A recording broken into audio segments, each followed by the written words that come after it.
Welcome to another MMA Bootcamp video. For today's video, it will just be a continuation of the lesson 2 that we have, which will be under the topic of elements and tags. So, what we have the last time is we talked about having the container tags and what we call the empty tags. So, let's just have a quick recap.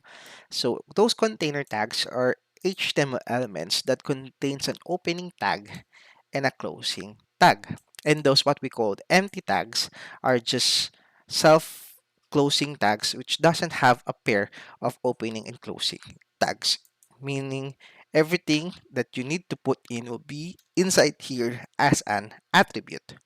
Now we're going to move on a different topic or subtopic inside elements and tags, and that will be the nesting of elements.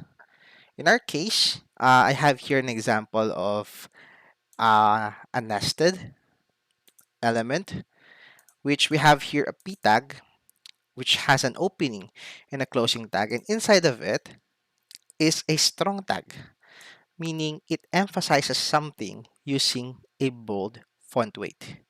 Okay, let me just save this. As you can see, it's currently rendered here at the right side of the screen. So what are the tags that can have uh, or can be nested as an HTML element? So all of those we considered container tags, or in some cases, or in a very specific thing or way, those that contains an opening and a closing tag. So everything that has an opening and closing tag can accommodate another tag within it. Okay, so we'll proceed on another topic, which will be the writing of comments. In this case, as you can see, I have here a comment container tags, but this cannot be seen by others on the screen or by those who uses your website.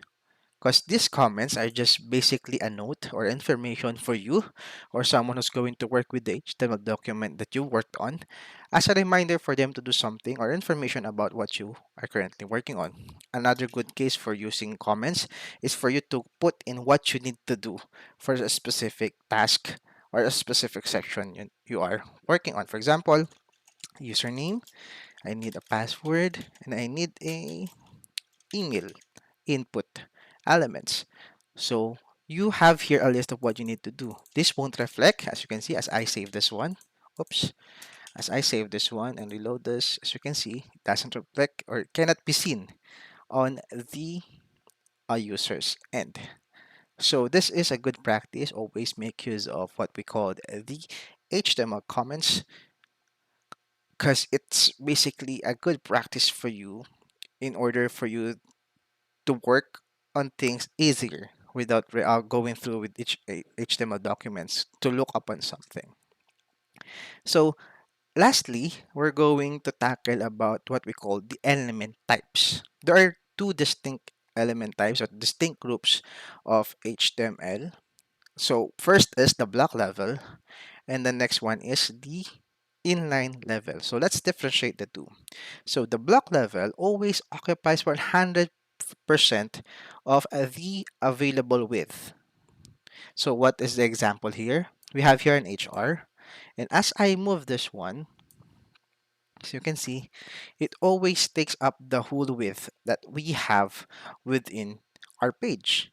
As I scale it down, scale it up, it always have occupied the remaining width that we have on our screen.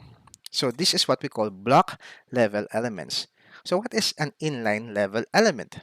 Another example of an inline level element is elements that just occupies the max content or max width of a specific content. In our example, we have here a strong tag, and this strong tag, as add as I add another strong tag inside of the paragraph element, let's just say hi world, and I save this and refresh. As you can see here, it just sits beside the first strong tag that we have, because this is what we considered an inline level element, meaning it just takes up the space it needed or the maximum space or width that the specific content occupies.